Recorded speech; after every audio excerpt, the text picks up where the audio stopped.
திமுக செயற்குழு மற்றும் பொதுக்குழு கூட்டத்தில் காங்கிரசுடன் உறவு தொடர்வது என்று முடிவு எடுக்கப்பட்டுள்ளது. கட்சி தலைமையிலும் தற்போதைக்கு மாற்றமில்லை என்பதை இக்கூட்டம் உறுதி செய்துள்ளது.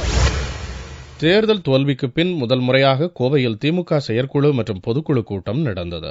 தேர்தல் தோல்வி, ஆட்சி மாற்றத்தால் ஏற்பட்டுள்ள விளைவுகள், கட்சியில் குடும்ப ஆதிக்கம் என்ற குற்றச்சாட்டு, கட்சி தலைமை மற்றும் அமைப்பு ரீதியில் மாற்றங்கள் கொண்டு வருவது, காங்கிரசுடன் கூட்டணியை தொடரலாமா என்பது உட்பட பல்வேறு முக்கிய பிரச்சனைகள் குறித்து விவாதிப்பதற்காக இக்கூட்டம் சனி மற்றும் ஞாயிற்றுக்கிழமைகளில் நடந்தது. 2G விவகாரத்தில் கைது செய்யப்பட்டு சிறையில் அடைக்கப்பட்டிருக்கும் கனிமொழியை விடுவிக்க எதுவும் செய்ய முடியாது என்று காங்கிரஸ் உயர்மட்ட தலைவர்கள் கைவிரித்துவிட்ட நிலையில் கோவை பொதுக்குழுவில் கூட்டணி குறித்து முக்கிய முடிவு எடுக்கப்படும் என்று எதிர்பார்க்கப்பட்டது. தமிழக அரசியலில் பெரிதும் எதிர்பார்ப்புகளை ஏற்படுத்திய திமுக பொதுக்குழு கூட்டத்தில் முக்கிய முடிவுகள் எதுவும் எடுக்கப்படாமல் சம்பிரதாயமான விவாதங்கள் என்ற அளவில் நடந்து முடிந்தது. கட்சி தலைமை பொறுப்பை ஸ்டாலினிடம் ஒப்படைக்கக்கூடும் என்ற எதிர்பார்ப்பும் இக்கூட்டத்தில் பொய்யாகி போனது.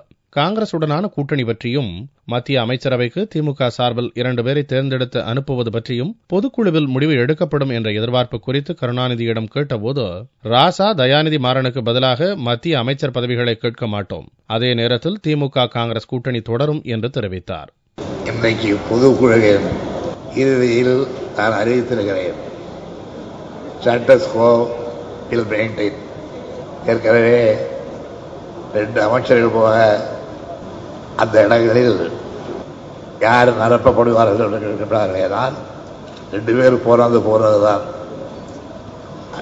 யாரும் அதற்கு பதிலாக நியமனம் செய்ய வேண்டும் என்று நாங்கள் கேட்கவில்லை. ஏற்கனவே ராஜா இல்லை, தயாநிதி மாறன் செய்யப்பட்டார். அந்த 2 இடமும் வெற்றிடங்களாக இருக்கிறது. அது வெற்றிடமாகவே திமுக பொறுத்தவரையில் இருக்கும். திமுக தொடர்ந்து காங்கிரஸ் அணியில் இருக்கும். ஞாயிறு காலையில் பொதுக்குழுவில் பங்கேற்ற அழகிரி மாலையில் நடந்த கூட்டத்தில் கலந்து கொள்ளவில்லை. திட்டமிட்டே இதை புறக்கணித்தாரா என்ற கேள்விக்குறி ஏற்பட்டது. இதுகுறித்து கருணாநிதியிடமே கேட்டபோது அழகிரி கூட்டத்தை புறக்கணிக்கவில்லை, அது மீடியாக்களின் கட்டுக்கதை என்றார் கருணாநிதி. மயக்கப்படுவதும் மொத்தமே வந்ததுதான் இருந்து நிகழ்ச்சிகளை கலந்து கொண்டார். அதற்கு பிறகுதான் ஊருக்கு போயிருந்தார். திமுகவின் அடுத்த தலைவரை பொதுக்குழு முடிவு செய்யும் என்று கூறியிருந்தீர்களே என்று நிருபர்கள் கேட்டதற்கு, மீடியாக்களின் செய்திகளுக்காக நாங்கள் தலைவர்களை மாற்றிக் கொண்டிருக்க முடியாது என்று பதிலளித்தார்.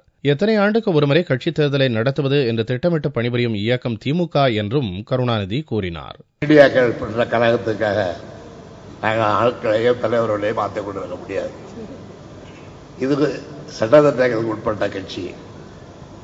அண்ணா காலத்திலிருந்து சட்டத்திட்டப்படி விதிமுறைகளை வகுத்து கொண்டு எத்தனை ஆண்டுக்கு ஒரு முறை கட்சி தேர்தலை நடத்துவது, எத்தனை ஆண்டுக்கு ஒரு முறை தலைவர் தேர்தலை நடத்துவது இதெல்லாம் திட்டமிட்டு பணிபுரிய இயக்கம் திராவிட முன்னேற்ற கழகம்.